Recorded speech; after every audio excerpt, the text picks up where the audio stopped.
So how do you get your car around the Darien Gap? In this video, we're going to tell you all about it.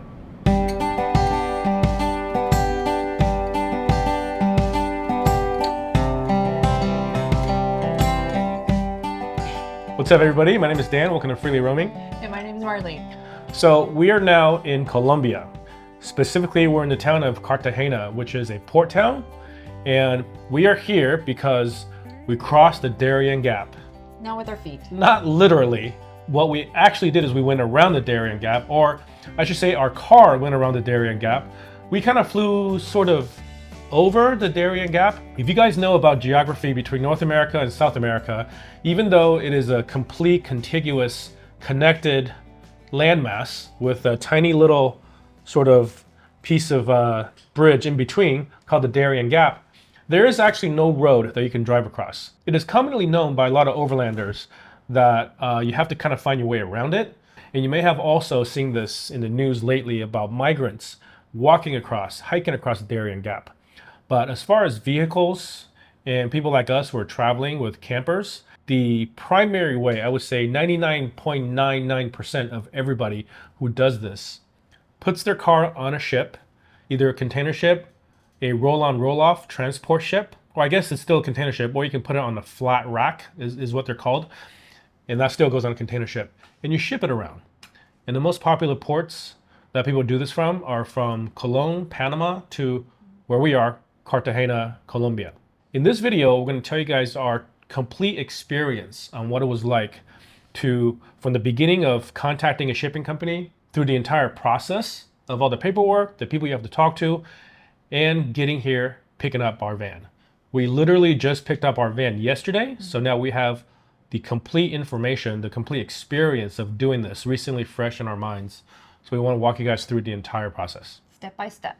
So Marlene kindly has written down a list, and then we'll go from the top.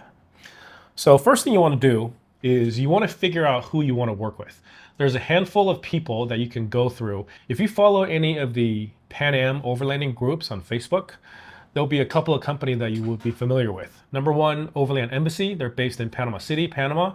And secondly, there's a company that we've used called IVSS. UK. They're from the UK, and it stands for International Vehicle Shipping Service, right? Yeah. All right. Okay. But it's IVSS UK, like .com. Yeah. So if you want to find them, just Google IVSS or IVSS UK, and you'll find them.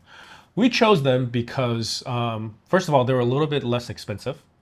So they are also, and in part of that is because, well, when I say less, I mean compared to Overland Embassy. Overland Embassy being based in Panama City, they can hold your hand. So it's really good for people that have never shipped before, have no idea what the experience is like, maybe doesn't speak any Spanish. You want somebody who speaks English to kind of walk you through it. So that's a good option if you fall into that category. So we've shipped a couple of other times before. We never used IVSS actually. The second time we shipped, we were going to use them, but their options were not as good as our previous shipping agents' options when it comes to like the number of boats that were available to them and times of shipping, stuff like that. So we ended up switching back to our original shipper. But we wanted to use them because they have more routes that are available around the world. And it's a very common and popular company to use. So that's who we chose. So first thing you do is just contact your shipping agent, in our case, IVSS, let them know roughly about when we're going to be there and the route we want to take, and also the dimension of your vehicle to get a quote. Yeah. And your quote is based on the physical dimensions of your vehicle. Yeah, the volume of those dimensions. Yeah. They want you to know the width, the length, and the height. And that's what your quote is going to be based on, and also the date that you want to ship from. So from Panama to Colombia, there are basically three different shipping options. You can do what we did, which is called RoRo, roll-on, roll-off. And it's like a giant boat that shows up at the port, and all the vehicles that are being shipped on it are driven up into the boat, inside the interior of the boat. So it's similar to like a giant ferry, but it doesn't take any passengers. You cannot go with your car. And you're not driving your vehicle onto the boat. Somebody's doing it for you. Totally different from what you're used to if you've ever gone someplace on a car ferry. The process between RoRo and the other options are a little bit different. So we've never done the other two options, which are shipping via container or shipping via flat rack. And those two are similar processes. Container, obviously, you have one of these metal containers that you've all seen, right? They're either 20 footers or 40 footers roughly. And then you can have a regular container height, or you can have what's called a high cube. We couldn't ship container because our van is too tall. If your vehicle is under, I think maybe it's 8'6", then you can fit inside a container. So some sprinters have been able to fit inside a container, but you have to have basically nothing on the roof, not even like the lip of your like Fantastic or Max Air fan. I think that's for a regular sprinter, not a 4x4. That's Yeah, and especially if you have naturally suspension lift, bigger tires, Yeah. that takes you out of the equation. So the third option is called flat rack. So what that is basically it's a container without the walls, just the kind of structural like edges and corners. That way you can still drive your vehicle into this kind of rack that's got open roof, open sides. So if you're a little taller, it's not a big deal. So you don't fall through. It has a bottom. Maybe it doesn't even have the full bottom. It just has like No. maybe rails that your tires go on. I don't know. I don't know, but that sounds sketchy. With a flat rack, you can ship just like you would a container. However, there'll be, obviously, if you're tall, that's the only reason why you would do it. Nothing would be stacked on top of you. No other containers would be stacked on top of you. So you would be on the very top of a container stack inside a container ship. Getting that possible spray from salt water on your vehicle. You can still put a tarp on yourselves, but that's one of the downsides Right. of that option. Flat rack. Yeah. That's what people have told us in the past, is that they don't recommend flat rack. Flat rack is basically kind of last resort. If you're shipping from one location to another location where RoRo is not an option for a large vehicle, you can still do that. Now from Panama to Colombia, flat rack is not that bad because the journey is only 1 day or half a day. Yeah. So you're not spending that much time on the water, and especially if the weather is decent, you don't really have to worry about as much like saltwater spray on the vehicle. Okay, so once you've chosen the method of shipping and chosen a date, you will be in Panama. You have to basically cross the border into Panama like you would any other country. By default, Panama gives you 30 days for your temporary import permit. So based on what date you have on your shipping date, you want to make sure that your temporary import permit is valid up until that delivery date or through that delivery date, because when you bring it to the port is when they're going to cancel your tip. And Panama will require, they won't give you a tip without you having insurance first. Yeah. And if you have to extend your tip, you can do that at the customs office. And same thing there, they'll make you go get new insurance before you can extend your tip. Okay, so once you have your date, you've got your insurance through the delivery date. Be aware that there's going to be delays. There's going to be, maybe not always, but all of the times that we've ever shipped, we have been delayed by a couple days, maybe upwards of a week, 2 weeks. So anticipate that, kind of build that into your sort of, schedule if you're planning on shipping. But the first thing you do, once you've gotten to that process, is you have to go to the police station and do a police inspection of your vehicle. And they do that because they want to make sure that your vehicle is not stolen, it is in your name, and the VIN numbers match. So that's basically what they do. You show up at the police station early one morning, and it has to be within, I think, 8 days of shipping. Yeah, so they recommend a day or two before your delivery date to get this police inspection. Yeah, you show up and you pop your hood, and then he checks. Or wherever your VIN number is stamped into the vehicle. Yeah, which is everybody's hoods are open, so I'm guessing everybody. Yeah. They don't just look at the sticker that's on your dash or the sticker they actually look at the physical, like, machine stamped VIN. They're very thorough about that. That basically takes all day. And if you want to listen to the entire process, believe it or not, this is like a really quick shortened version. We can tell you the entire process in our upcoming podcast episode that will go through the nitty-gritty details of all of this. So once you have your police inspection, Yeah, then you need to get your van prepped. all the things that you want to do, you want to make sure that it has no propane, it has less than a quarter tank of gas. Depending on when you're shipping and what shipping line you're going from, right now anyways, some shipping lines don't allow lithium batteries regardless of what type. So you got to be aware of that. There also may be different standards by the time you're shipping. So this is kind of a fluid situation as far as lithium batteries go. There's some RoRo companies, and this is also more specific to RoRo than container or flat rack. Yeah. And obviously packing up all your stuff to make sure that it's out of sight, out of mind. So when they do customs inspections, they're going to look at some stuff inside the car. And while it's in transit and when it's in the port, it is possible that, workers can get access to your vehicle. And, you hear horror stories from time to time about things getting stolen. We just got our car yesterday. Yeah. So far, what we can tell is everything's there. But somebody was inside our van, even though we had the doors kind of sealed off. But somebody probably went through the driver's side, climbed to the back, and opened some stuff. We don't think they took anything. So secure, however, in whatever way that makes you feel comfortable. And you also have to wash it. They say in the shipping papers that it has to be free of dirt and debris. Yeah. Because you are taking your vehicle, for the most part, from one continent to another one, and that's why you're doing this. And they don't want like cross-contamination for agricultural purposes. So I washed it the night before in the dark. I'm like, this is clean. And then of course when we drove to port, it was raining and we went through dirt roads, and it was dirtier than when I washed our car, and nobody even said one thing. So yeah, you just can't help it. This is kind of the overarching theme across all of this. You do everything that they require you to do, and most of the time they don't care. Murphy's Law applies, is that the time when you decide that you're not also going to care is the time they'll check. So you want to try to do as much of these things diligently as possible. Okay, so once you've done all that and you have all your papers ready, you want to make sure you have all your documents that your agent, because you've contacted, at this point, depending on who you're working with, whether you're working with IVSS or Overland Embassy or maybe another third party shipping agent, they're going to tell you all the documents you need. And you give them all the documents that you have, either in person or via email. And then they're going to go and make copies of it.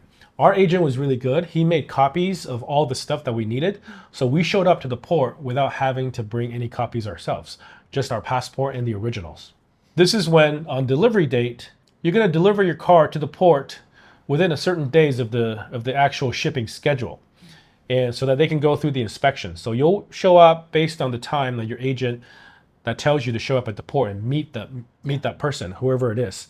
And they'll tell you, specific schedule. We had to go early in the morning. It was about an hour and a half drive. We had to meet him at 8:30 or something like that. So we had to get up pretty early. And you're only allowed to go in, only one person is allowed to go in, the person who's on the paperwork. So in this case, it was me. In the past, it's been Marlene. So I went in with our agent, Boris, who was really great. We highly recommend him. And he had all the copies for us. I had to wear long pants, closed-toe shoes. On the Panama side, I didn't have to wear long sleeves, but on the Colombia side, I did. And it's kind of miserable because the weather here is always hot. Especially the Caribbean side is even more humid. Yeah. But we forgot to say, at that police inspection that we did prior to delivery, you also need pants to go to the police station. Dan couldn't go in with the shorts, and I had to go in. Luckily, I had no pants roll I for me. think for this entire process, what we've learned is that just wear pants and be uncomfortable during like days where you have to do stuff. Yeah, deliver to the port. You go inside the port with your agent. So in this case, Marlene waited outside in the rental car. The agent will have you park. You drive through like an agricultural spray thing that kind of sprays pesticides. So now you're inside the port. You're in a restricted area. You have to wear a hard hat and a high-vis vest, which your agent should supply you. You park it in a certain place, and the customs guy will come out. In our case, on the Panama side, the customs guy came out and he had a dog. He had a drug-sniffing dog. He sniffed everything. You may have to open up things that you have secured on whatever day you secured your vehicle, and open that up. Whatever he wants to see, whatever the dog thinks there's something that worth looking at, you may have to open them all up. So it took a little while. It took me maybe like 45 minutes to go through that process, and then packing everything back up, securing it. So in our case, we left. We only have one key for the car, and you have to leave the key with the port. And in our case, because of the security issues that they have with theft in the past, our shipping company, which is Wallenius Wilhelmsen, they implemented this new process of having all the vehicles locked and have the keys being kept by the captain of the ship during the entire sailing process, so that during the journey, people couldn't get access to the van. And that's because they had a lot of complaints, or other companies had a lot of complaints about customers' vehicles being broken into. So when we heard this at the port, that made us feel better. The condition of the van is, I think, the result of this new implementation, this new process where they're making it more secure. So we were somewhat concerned about how secure it was going to be, but we were really happy with how it turned out. Once you've brought the van, once they look through all of this with the drug-sniffing dog and all that, part of their security protocol is to make sure that they inspect all the damage. So it's kind of like a rental car, where they want to make sure that they have proof of whatever things was there already, that they didn't cause it when you pick it up. What the port people did, what our agent did for their liability, they took pictures of everything. Inside and outside. Yeah, as it was delivered to them. As I handed the keys over, they had proof of what the condition of the vehicle was in. Yeah. So that if anything were to happen, they can pinpoint at what step of the process anything happened to the van and where it happened, who did it, and who has, to be liable for what. Yeah, and before you wave bye to the van, the photos are taken and we take off our license plates, which we forgot to do, but we're not going to talk about it. But you take off your license plate so somebody doesn't walk away with a souvenir, especially ours with South Dakota and the president's heads. With the Mount Rushmore in the background. It's kind of exciting. Yeah. But yeah, so that kind of takes you all the way to the end of the port. If you've done all of this stuff, then you can leave the port. But before you do that, make sure your agent takes you to customs again. Mm-hmm. There's a customs office by the port. Mm-hmm. And when you came in as the driver of the vehicle, when you came into Panama, they would have given you a stamp in your passport that says this traveler is not allowed to leave the country without their vehicle. Mm-hmm. So I had that on my passport. So what they'll need to do is, because now you're going to be flying or taking a boat or whatever, leaving the country without your car, they have to put another stamp in there saying that, okay, this person's car is being shipped to another country, so he or she is going to be leaving without their vehicle, and it's okay. So we'll give you that stamp. Mm-hmm. Make sure that happens, or you have problems later. Yeah. Okay, so I think that's your car's gone, and now you have to fly or take a sailboat or whatever your method of transportation is, and we chose to fly. Yeah. So we didn't want to fly until our van was on the ship. This is just from bad experiences we've had because of delays. Because of delays. Yeah. So that's what we did again, and it worked out. But when we got to the airport, they're like, "Where's your return ticket to Panama?" Mm-hmm. And we're like, "Well, we shipped the car." And so that's when she took our canceled tip paperwork that we got at the port as proof. The shipping paperwork also. And I guess she could have looked at your passport with that driver stamp in it that you canceled for proofs too. So we didn't have to show return tickets because we had our tip paperwork with us. Now, this was at the counter of the airline. Mm-hmm. So depending on who you get and what airline you fly with, their protocol may be different. If they follow strict protocol of saying, this is basically Colombia's rule. You can't fly into Colombia without having a return ticket unless you're a Colombian citizen. Yeah. So alternatively, what you could do is buy a fully refundable return ticket, and then just have that, and then once you get into the country, cancel it, because a lot of the times that's your only option, which is something that I actually had to do when we flew to Europe, because it doesn't make any sense to buy a plane ticket and not use it. There's also a handful of different options that you can have for getting across the Darien Gap as a person. Flying is obviously the most straightforward one. We flew with a budget airline called Wingo, which is the budget airline division of Copa Airlines, which is kind of like Panama's national airline. And our flights were like $75 a person, pretty cheap, but that doesn't give you any privileges. Doesn't give you like any kind of check baggage, doesn't give you carry-on baggage. You only get to carry a personal item. Everything else you have to pay. So we all had backpacks on. The other pretty common alternative is people take these like boat trips to the San Blas Islands.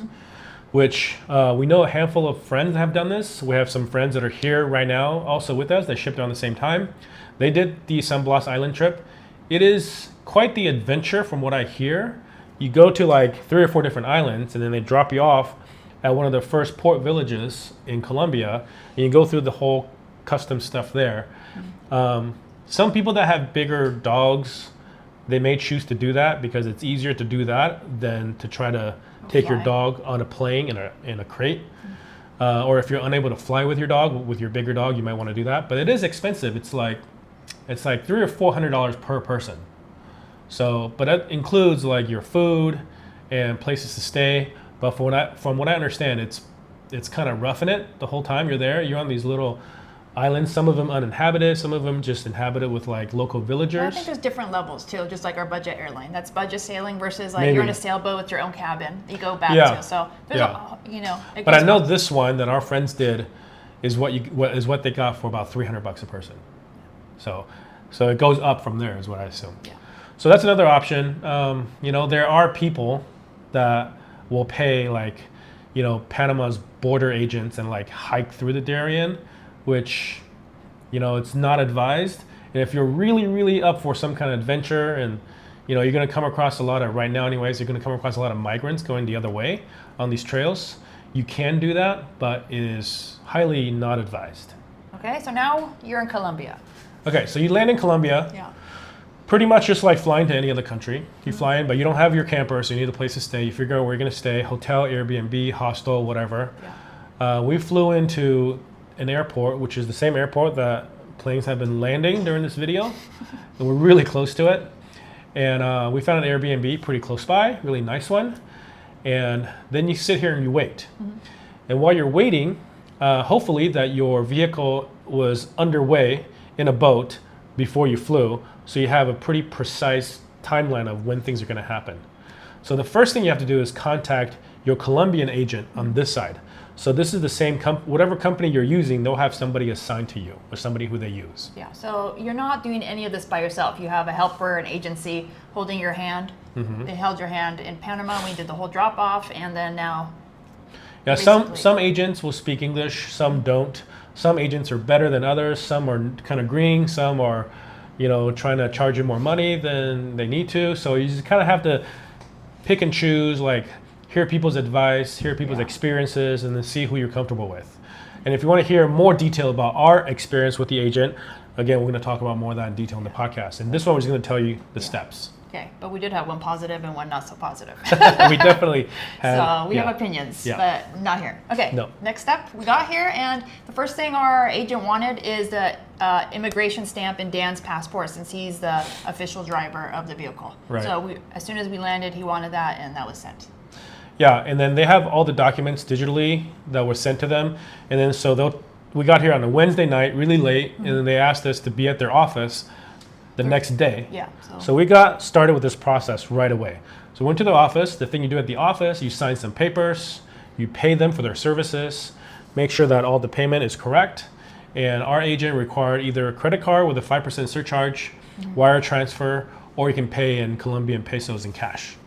And don't get sticker shock, because it was in the millions of pesos. That's just how Colombian currency is about 3,900 pesos to $1 right now. So once you've done that, and the next thing you have to do, you have to go get your temporary import permit for your vehicle to be legal in Colombia. And you don't have to do this on your own. In fact, you don't have to really do much besides meeting your Colombian agent at the office, which is called DIAN, D-I-A-N. This is their taxation and import agency, government agency.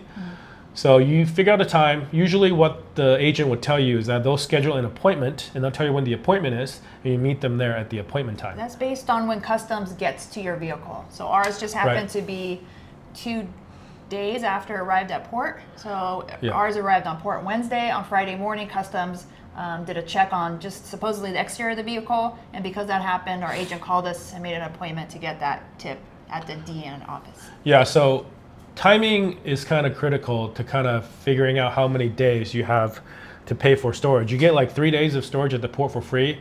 Additional days you're supposed to pay a $8 to $10 per day storage fee, which isn't too bad. But if you're keeping it for their months at a time, then it could definitely add up. But in our situation, we're hoping that we would get our tip on a Thursday. Then, because the next step is to get vehicle insurance. You have to get vehicle insurance from an official. Here they call the SOAT. This is the official insurance that you have to get. It's just liability, and it's not that expensive. But you cannot get that insurance until you have your tip. And your tip arrives by email, and it's a QR code. Yeah. So you don't actually get a physical paper that's your tip. You do get a receipt once you go to the DN office that's saying that, okay, this is the application for the tip. You get a copy of that. But your tip is digital, and when you go to the insurance company, which we use the company, I think it's one of the official places, and also be aware of who you use, because if they're offering you things that sound impossible, like we were offered, we can get you your insurance without your tip a day early, so you can pick up your car sooner. That sounds scammy and sketchy, and we have heard from other people that there's fake insurance out there that people are selling, so don't go for that. Even if it takes a couple more days to get your car, make sure you get real insurance, because again, Murphy's Law says that if you get fake insurance, something's going to happen to you. You're going to need that. So we were unable to get our insurance until Friday. And we went to the office with our email with the QR code, and we were able to get our insurance. They are open from 8 to 12, and then again from 1 to 5. And what you have to do is you go buy your insurance, and then they give you a slip that you have to go to the Bank of Bogota to pay. And then once you pay it at the Bank of Bogota, you go back to the insurance company, and that's when they process everything and give you your actual insurance certificate. Okay. So if you get there too late in the day, and then you may have to wait for them to go to lunch and then come back again in the afternoon, that could take you all day. So try to get there really early. And when we were there were a bunch of people waiting outside for some reason, but we were able to walk right in. And then we were done, and to walk from the office to the bank was 10 minutes. And then we were be able to get done with the whole process. Leaving the apartment at 8, we were back by 11, I think, roughly. Yeah, so they give you a piece of paper, or it was electronic? It was both. It was both. It was both. We had a piece of paper. The insurance was physical certificate. And then, we also got an email with the link. Okay, and that insurance becomes valid at midnight. So even though you have that paper in your hand, and your agent might say, okay, let's go, it's early enough in the day, let's go get it out of the port. Well, you're going to pull it out of the port without your insurance being active, and that's okay for maybe your agency, but we don't know. They may not let you pull out of the port. You may go all the way to the port, which is like an hour and a half drive from here. Yeah, so you have to wait till the next day that the port is open to be able to do it, which is why we arrive on a Wednesday. We met our agent on the Thursday, and we couldn't get our tip until Friday afternoon. In the bank that you have to pay for the insurance, that closes at 4. So we didn't get our tip until after 4 on a Friday afternoon. So we had to wait until Monday to go get our insurance. Yeah. Once we got our insurance Monday, we had to wait until Tuesday morning to go pick up our car. Yeah, so we had an appointment with our agent to meet at a gas station at 10 a.m. Outside of the port. Outside the port, and that's where I waited, since it's only one official driver can go in. So. And again, pants, closed-toe shoes. In this case, at this port, long sleeves. Fine. Then you actually get to go into the port. It was a different guy representing the company of the agency that we used. Didn't speak any English. His car barely ran. So they offered for us to meet them at their office and drive together. But we read some reviews about their vehicle not being so reliable. So we decided to take our own Uber there. It was like $30 to get there from the airport area of Cartagena. For like over an hour ride. Yeah. Which is pretty good. Yeah, pretty good. Usually when we're running errands around town, it's like $4 a ride. Yeah. So it's no big deal. Yeah, South America is much more affordable than North America in general. Except for, I think, Chile is kind of expensive and Uruguay. Okay, so this guy with this car took you to the port. Yep. And then I don't know what happened next. So now you go to the port, you drive, he gives you your high-vis vest and your hard hat. And I had to go in basically with my passport and just registration. I didn't need anything else. So there's 2 or 3 different places you have to go to. The first room he went to, I got some paper, and then we drove to another spot just around the corner near where the car is. We parked there, and we actually walk up to one of the gates and pass us through the paperwork. He has to do like metal detector scan. And once I got scanned, I was clear to go in. My helper didn't come in with me. This last part I had to do by myself. Okay. So you walk in by yourself, you go to another place where they do metal detector, and they tell you where to wait, and the guy in a golf cart shows up. I jump in the golf cart with him, and he drives me all the way to where the van is. And then he hands me the key, and then he asked me to wait there. So I'm just waiting there looking at the car for another 4 or 5 minutes, and then he comes back and he signals me to follow him. And I drive it, and I finally got back in the car starts, drives, follow him all the way out to the gate, and then at the gate, a guy checks the papers that he gave me, and then stamps, signs some stuff, waves me to go ahead. That's it. That's the end. You get your car, and you're free to go. When did you look inside to make sure anything fishy happened? I mean, right when you got to the car, you get the keys. Okay. While I was at the car waiting for the guy to come back with the golf cart to lead me back out, I was taking pictures of everything, sending it to Marlene. But I had cell service everywhere but at that spot. So it took some time for Marlene to actually know that I'm at the car. So how long did it take you? Like, how long do you think you were waiting there? Because for me, I was doing stuff the whole time. I mean, I took pictures, I can look. I think it was an hour. Okay. So the whole process was about an hour. Yeah. You know, there's a lot of steps shipping to Colombia from Panama versus our other experiences with shipping. Shipping from Baltimore to Belgium and vice versa was much simpler, it seemed. Yeah, There are a lot less paperwork. And also, I mean, this goes with just crossing borders in Central America and South America in general. Yeah, there's more stamps and looking around and... Yeah. And there's also, you know, people talk about being riskier, more chances of theft. And I believe that is true. And we were also concerned about these things might be, you know, a higher risk. So a lot of people opt to ship container, and we know people that have like more or less completely disassembled the exterior of their car to get it to fit in a container, and they have to reassemble when they came back. I mean, I won't lie to you, I considered at what extreme was I willing to go you were getting a to little do this. anxious. Do I have to, you know, get new tires when I get to the other side? But no, we ended up doing pretty well. I think we fared well with this whole process. Well, but talking about RoRo really quick is like Boris, our guy on the Panama side, said a lot of the RoRos stopped taking overland vehicles. They only take new vehicles because there were so many break-ins and damage, and only WWL is left, and that's who we took. And they have this whole process of taking photos of every stage, handing your keys to the captain to lessen theft, and we're proof that. Yeah, because of all the liability that these shipping lines have had to deal with. There's literally videos on YouTube of people's cameras inside their campers, of people getting in. And there's like a video that Boris told me that there's a video of a guy getting into somebody's camper, was inside looking around, smoking a cigarette. They were responding to these incidents because there's like physical, like video proof that this was happening. All the other RoRo shipping lines decided to just not do this line anymore. Panama City or Cologne, Panama to Cartagena, Colombia. So Wallenius Wilhelmsen is the only shipping line that's left. And that also kind of explains the price, why it's so expensive now, because there's only... RoRo is like once or twice a month. That's right. Thinking about the container so ship it's is even less frequent. So if you miss it for this particular month, you're there for another month, and you can only be in Panama for 90 days before you have to leave. And I don't know if you have to leave for a certain amount of time before you come back. But you know, this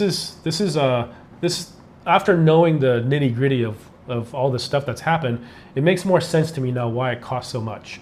Because to ship from RoRo from Panama to Colombia is way more expensive than it was for us to ship from US to Europe and Europe and back. And even from like Florida, Texas to Colombia is cheaper.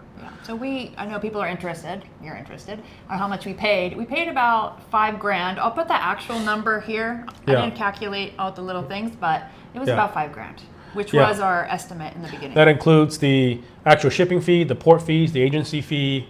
You know, there's also other miscellaneous fees that are involved. By the time you add it all together, it was about $5,000. And in comparison, shipping from US to Europe, our first time, all of those fees combined was like it was $2,500. Yeah, in 2008, we shipped for $2,500. In 2022, when we shipped back to the US, it was $4,000, and now this little one-day journey cost us $5,000. $5,000, and that's not counting Airbnbs, hotels, transportation in between, all that stuff. So it's expensive. But you know, as a vehicle that doesn't fit inside a container, it's kind of your only option. So that's it. That's our experience shipping RoRo from Panama to Colombia, and that is how we got around the Darien Gap. No, we did not go through it. We're not that adventurous, but we're happy to be in South America. This is our 5th continent, 49th country, and we will be here for at least this next year. And we're looking forward to sharing stories from here with you guys. Thanks for following along. We'll see you guys in the next video.